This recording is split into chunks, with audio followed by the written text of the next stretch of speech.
Price Lord இயேசுவின் நாமத்தினாலே உங்கள் ஒவ்வொருவரையும் டெய்லி மன்னான்கிற இந்த கர்த்தருடைய வசனத்தை தியானிக்கும்படி அன்போடு கூட வரவேற்கிறேன். இன்றைக்கும் கர்த்தர் நம்மோடு கூட பேச போகிறார். இது வரைக்கும் நீங்கள் சப்ஸ்கிரைப் பண்ணலைன்னா அன்போடு கூட கேட்கிறேன், நீங்கள் சப்ஸ்கிரைப் பண்ணுங்கள். இந்த கர்த்தருடைய வசனத்தை அநேகருக்கு ஷேர் பண்ணுங்கள். நிச்சயமாக கர்த்தர் உங்களை ஆசீர்வதிப்பார்.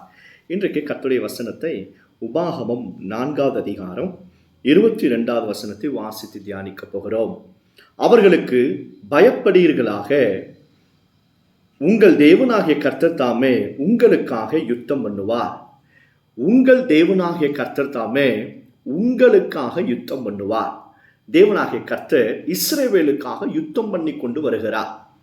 மீண்டும் வாக்கு பண்ணுகிறார் யோசுவாவோடு கூட. யோசுவா, அந்த 2 ராஜாக்களோடு கூட நான் எப்படி யுத்தம் பண்ணி அவர்களை முறியடித்தேனோ அதே போல நீங்க சுதந்திரிக்கும் ஒவ்வொரு தேசத்தையும் பட்டணத்தில் இருக்கிற சத்துருக்களோடு நீங்கள் அல்ல, நானே உங்களுக்காக யுத்தம் பண்ணுவேன் என்று கர்த்தர் சொல்லுகிறார். இன்றைக்கு கர்த்தர் நம்மோடு கூடவும் அதை தான் சொல்லுகிறார். யோசுவா கிட்ட மட்டும் இல்லை, நம்ம கிட்டே ஆண்டதை தான் சொல்ற. பயப்படாதீங்க, நான் உங்களுக்காக யுத்தம் பண்ணுவேன். கர்த்தருடைய பிள்ளைகளை, யுத்தங்கள் இல்லாம சுதந்திரிப்புகள் இல்லை. யுத்தம் இல்லாம சுதந்திரிப்பு இல்லை. Without battle there is no inheritance. நீங்க ஒரு யுத்தத்தை நீங்க செய்துதான் ஆக வேண்டும். அது ஆவிக்குரிய யுத்தமாக இருக்கும், மாம்ச பிரகாரமான உலகத்தில் நம்ம செய்ய வேண்டிய ஒரு போராட்டங்களாக இருக்கும். ஆனா எதுவாக இருந்தாலும் சரி, கர்த்தர் வாக்கு பண்ணுகிறார், உங்களுக்காக கர்த்தர் யுத்தம் பண்ணுவார். அல்லேலூயா. உங்களோடு கூட இருந்து உங்களுக்கு விரோதமாய் செயல்படுகிற மனிதர்களுக்கு விரோதமாக கர்த்தர் யுத்தம் பண்ணுவார். உங்ககிட்ட நல்லா பேசிட்டு உங்களுக்கு பின்பாக உங்களுக்கு விரோதமாக செய்கிற காரியங்களை கர்த்தர் காண்கிறார். அதற்கு விரோதமாக கர்த்தர் யுத்தம் பண்ணுவார். கர்த்தருடைய பிள்ளைகளை, பயப்படாதீங்க.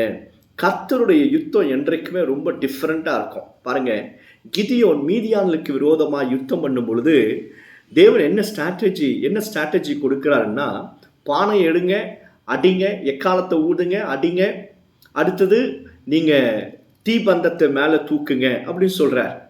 இதை செஞ்சா சத்துருக்கள் எப்படி ஜெயம் கொள்ள முடியும் நம்மால? ஆனா கர்த்தர் அந்த இடத்துல யுத்தத்தை செய்திருக்கிறார். எசேக்கியா என்கிற ஒரு யூதா அந்த ராஜாவுக்கு விரோதமாக இந்த சீரியர்கள் எல்லாம் புறப்பட்டு வராங்க.